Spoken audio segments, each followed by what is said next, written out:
Hello friends, কেমন আছো তোমরা সবাই? চলে এসেছি আর একটা সেন্টেন্স ট্রান্সলেশন ক্লাস নিয়ে, বাংলা টু ইংলিশ। তোমরা এই সেন্টেন্স ট্রান্সলেশনের সাথে সাথে কিন্তু স্পোকেন ইংলিশটাও প্রত্যেক দিন শিখতে পারবে। যেমন ধরো সেন্টেন্স ট্রান্সলেশনগুলো তো আমি শেখাচ্ছি, তার সাথে যেই ইংলিশে কথাগুলো বলছি, ট্রান্সলেশন করছি, সেই সেন্টেন্সেসগুলো থেকেও কিন্তু তোমরা ডেইলি লাইফে এগুলো ইউজ করে স্পোকেন ইংলিশটাও স্ট্রং করতে পারবে। চলো আজকের ক্লাসটা স্টার্ট করি। একটা কামড় নাও, টেক আ বাইট। এক চুমুক খাও, টেক আ সিপ। ভেতরে থাকো, স্টে ইনসাইড।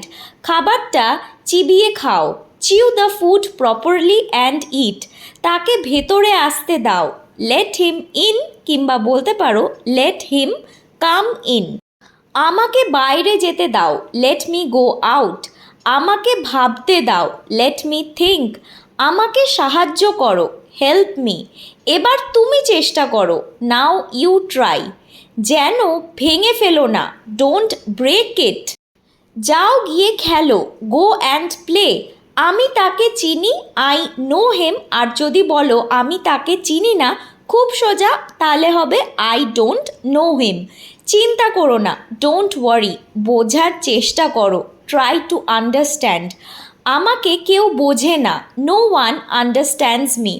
আজকের ক্লাসটা কেমন লাগলো অবশ্যই কমেন্টে জানিও। ভালো লেগে থাকলে বন্ধুদের সাথে শেয়ার করো, আর অবশ্যই ক্লাসটা একটা লাইক করো। দেখা হচ্ছে খুব তাড়াতাড়ি পরের ক্লাসে। আর ডেইলি এরকম সেন্টেন্স ট্রান্সলেশনের আপডেট পেতে কিংবা স্পোকেন ইংলিশ শেখার জন্য চ্যানেলটা অবশ্যই সাবস্ক্রাইব করো।